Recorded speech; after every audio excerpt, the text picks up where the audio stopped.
was a time where prison in America was meant to rehabilitate people. A time where the goal was to keep society safe and have people learn from their actions. That time is gone. Now this is a place to punish the poor and to make money for companies. Things like private prisons keep popping up. For-profit prisons that earn money on your incarceration. That earn money on keeping prisons filled and using prisoners as free labor for businesses. Slavery never went away in the US. They just hid it behind the prison walls. Slavery was abolished during the Civil War, but variants of it arose over and over and over again. And today's variant is the prison system. The 13th Amendment states, quote, "Neither slavery nor involuntary servitude, except as punishment for a crime whereof the party shall be duly convicted, shall exist within the United States or any place subject to their jurisdiction." End quote. This isn't new. This already started years ago. In the 1970s, Nixon started the war on drugs, claiming it was public enemy number one, and incarceration rocketed up. Prisons were being filled with people who did low-level crime, and often not the people who were running the trade. By the 1980s, Reagan was going even harder on drugs. In '86, the Drug Abuse Act made mandatory sentences for drug-related crimes. And this war on drugs may have seemed like it was about drugs, but far too often it was about race and money and a war on poor people than it actually was about drugs. And yes, while cocaine was illegal, crack cocaine had a much longer prison sentence than powder cocaine. And why is that? The customer base of crack cocaine was more likely to be smoked by black folk, and powder more likely to be smoked by white folk. According to the Families Against Mandatory Minimums organization, in that time, 28 grams of crack cocaine could put you in prison for 5 years minimum without parole, whereas for powder cocaine, you would have to have 500 grams of powder cocaine to get the same sentence. John Ehrlichman, one of Nixon's top advisors, supposedly said, quote, "The Nixon campaign in 1986 and the Nixon White House after that had two enemies, the anti-war left and black people. You understand what I'm saying? We knew we couldn't make it illegal to be either against the war or black. By getting the public to associate the hippies with marijuana and the blacks with heroin, and then criminalizing both heavily, we could disrupt those communities. We could arrest their leaders, raid their homes, break up their meetings, and vilify them night after night on the evening news. Did we know we were lying about drugs?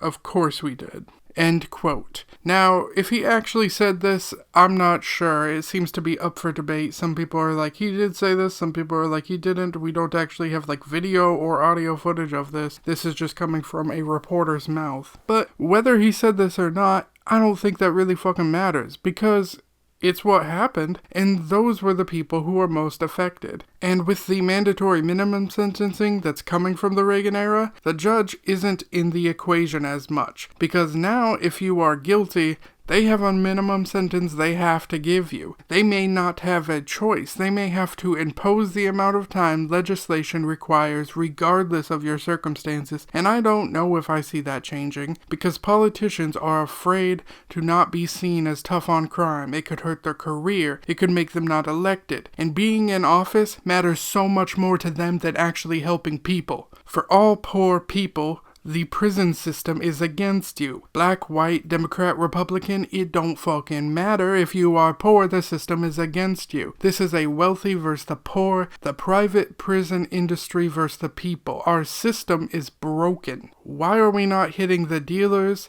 and manufacturers as hard as the people who buy it? Why do we let the rich get away with so many crimes and then go hit the little guy? They want you to fear the crime in the streets, the crime that's out of control. But how come it's always poor crime? How come all the embezzlement, fraud, money laundering, scams, they're all treated with so much more leniency? Because the system was designed against the poor. The prison work is slave labor. There are lots of them working for cents an hour, and yes, just because they get paid cents does not mean that it's not slave labor. Companies are the ones putting money into these prisons for profit instead of hiring actual employees to do their work. For a fraction of the cost, they can make the prisoners do it. And they would even have free warehouses right there by owning the prison. I've heard so many complaints about, oh, this guy's taking our jobs, but I never hear about that one. I never hear, oh, the prisons are taking our job. They get paid very little. They put that money back into commissary. The big company gets to make that profit without having to hire employees, without having to pay benefits, without having to pay health care. The only one who wins is the company. The prisoners don't win. The economy doesn't win. You or I don't win. What good is a union if they can just run a prison as a warehouse for a low cost? Listen to me close. I ain't saying this is the prisoner's fault. I'm saying fuck the system that lets these corporations get away with this shit. I'm saying fuck the greedy corporations and the fucks who run them. Fuck them all. My biggest issue with America is how often we put profit over actually bettering our society. A prison should never be run as a for-profit business. The fact I even have to say that is stupid. They know this is wrong. The amount of companies using name changes and subsidiaries to distance themselves is this whole tangled web. In the 1990s, Lockhart Technologies Incorporated moved manufacturing to private prisons. Now maybe you don't know who they are, but if you used a Dell computer or Texas Instruments calculator or a Motorola phone at that time, then you were probably using their products. They weren't the first and they sure weren't the last. You most likely have bought something with prison labor without knowing it. And all the company really does when that happens, when they're found out, is they blame a subsidiary or some other company that they hired to do through them, and then they move on, as if it wasn't them. And you know these companies: Starbucks, AT&T, Honda, McDonald's, Walmart, Victoria's Secret, Microsoft, Nintendo, Nike, the list goes on and on and on. All use or have used prison labor as their workforce. Those could have been actual jobs, but they weren't. In fact, in the state of Oregon, all prisoners who have the ability to must work a mandatory 40-hour work week. And that's nuts. I worked jobs where it was hard to even get 40 hours a week. I know people with no job who would love 40 hours a week. But you're telling me we can make sure prisoners do the 40 hours for nothing? But the people who actually want to work, who actually want to earn money, fuck them? Again, the business is the one who is benefiting, not the people, not the economy. And guess what else? If you aren't rich, could be you doing this free work too. The system is not designed to protect the poor. It could be literally anybody. If you want a lawyer, you better have money. A lawyer is a privilege for those who already got the cash. And you could say, okay, sure, but what about the public defender? If you can't afford a lawyer, one will be appointed to you. That's the public defender. And that would be fine if the public defender wasn't taking on hundreds to thousands of cases a year. You think they have the time to listen to your case? To your story? A lot of people don't even meet their defender until the court date. The public defender is not getting paid a lot per case. They have incentive to wrap up a case as quickly as possible. They don't have time to brush up on law or deeply look into your case. It's in the benefit of both the judge and the public defender to wrap up the case quickly. But you know who that's not in the benefit of? The people to you who needed help but didn't have the money. On top of that, there's this thing called overcharging. This is where you make the sentence for the crime so scary a person is afraid to take it to court and will accept a guilty plea deal, even if they aren't guilty. It's a system that makes people want to say they are guilty, even if they aren't. Why risk 10 years in prison if you can get 2 years and then parole by saying you're guilty, even if you weren't? If you take that to court and lose, that's 10 years. That's scary. 10 years of your life, and it's designed that way to make you give in so we can move on to the next case. This is not a system designed for justice. We need a system that doesn't reward those who aim for a conviction and instead actually tries to figure out if a crime has been committed and what justice should be done. And sentences are often harsher against the poor than the rich for many reasons, but one is they can afford a lawyer. And white-collar crime gets minimum sentence prisons far nicer than others, but if you steal on a street level, that's a blue-collar crime. Now you can be in a medium security or higher with people who have done far worse than you. Why does the rich person who embezzled get a nicer minimum security cell and the poor person who stole far less get a worse prison sentence? Now, it's not always. There are exceptions, but it really seems like the system works best for those who can pay a defense team and those who commit these white-collar crimes instead. In other words, once again, if you are poor, the system is against you. And once you're there, they can make you work like a sweatshop. Maybe you'll make money, maybe you won't, depends where you are. But then some prison jobs make a little more than others, which causes this divide in prison. If one job pays $1 and the other one pays 34 cents an hour, now there is this divide that it's created. The $1 an hour one feels like they are ballin', and the 34 cents an hour one are jealous of the $1 an hour one. But you know what? They both are getting screwed, and the only one who's actually benefiting are the prisons and the companies. You think they even get to keep that 34 cents? No. The state has plenty of minor deductions and percentages to take. One is called like the cost of corrections. What exactly is being corrected, but you have to pay that little fee? So yeah, it leaves you with basically nothing. Some states don't even have to pay you, like Alabama, Arkansas, Florida, Georgia, Mississippi, South Carolina, and Texas. An argument I've heard is it will help give inmates the job skills required for when they get them out, but I'd argue A, if they can even get hired due to their record, and B, it's the ones that are in for life getting the most work because they don't have the turnover. On top of that, even for all the non-lifers working, the system has incentive to give out infractions so you are there longer, an incentive to keep as many people there because they get paid per person and because that's more free workers for the company. This isn't a real job. You cannot quit this, and you are getting paid on a scale of basically nothing to actually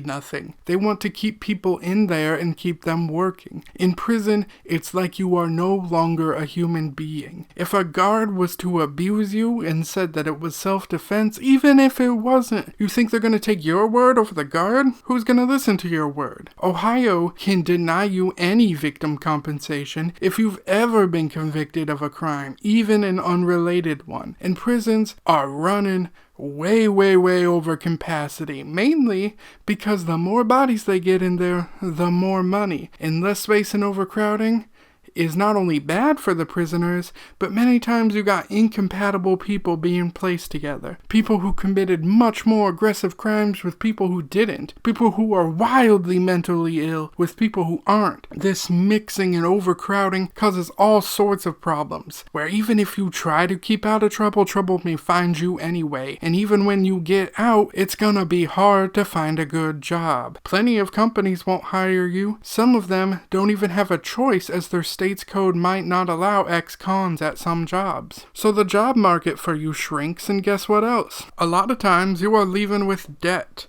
You got lots of fees now. Prison fees, probation fees, fees for monitoring you, restitution, court fees. Some prisons may even have you pay for your whole stay in the prison as if it was a hotel or some shit. So you need that money, but your job pool is smaller. And where do you go? A lot of people might not have a home to go to. Like, I live in an apartment. If I went to prison, you think I'm gonna keep my apartment? How am I gonna be paying for that? Most likely, I'm not keeping that.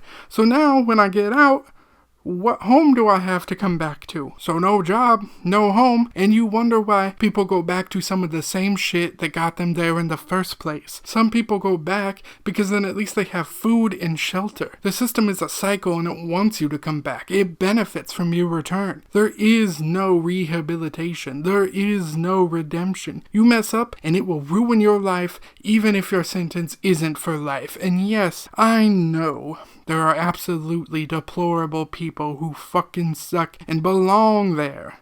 I'm not arguing that, not even a little bit. What I'm saying is, for-profit prisons are wrong. Slavery is wrong. There are good people in the prisons as well as awful ones. Just like right here outside of jail, there are good people out here, and there are awful, deplorable people out here, not in jail. Our current president has 34 felonies, and I guess he just gets to be free, do whatever the fuck he wants. But if you or I got that, that's the last you'd hear of us. So even if you're thinking, hey, those people deserve the worst, remember, you or I could be one of them people. Let me make it clear. I'm not saying there aren't awful people there. There are. There are some of the most disgusting and vile and stupid fucking people there. But there's also, people there. And that's the point I'm trying to make. That's the point. Why even turn yourself around? Why even try to redeem yourself if your one decision has fucked you forever? It could happen to anybody. You never know what the future may hold. You never know what will happen in life. It could happen to me. It could happen to you. And I don't believe this prison slavery is beneficial to anyone except the rich. I find it disgusting, and I know we can do better. I don't know what the point of this video is. It's not like I have the power to do anything. But also, you never know who's listening. On top of that, it's important to talk about these issues. If they stay quiet, they stay a problem. If everyone's talking about an issue, then at least there's a chance something will happen. I'm not saying we don't have prisons, get rid of prisons. I'm not saying that. I'm saying we don't have for-profit prisons. I'm saying U.S. citizens don't become U.S. slaves. I'm saying, hey, rehabilitation would be cool. But that's just what I think. Let me know what you think, especially if you've been in or around the prison industry. And if you want to learn more, I recommend the book Prison Nation, The Warehouse of America's Poor. This is an older book, so some of the statistics are outdated, but a lot of the issues brought up in it are still very relevant to this day. And it's a book of various articles by various people, all talking about the corruption of the prison system. I also recommend the Netflix documentary 13th. It's one of the greatest documentaries I've ever seen, and it talks about prison slavery made legal by the 13th Amendment. I guess that's it for today.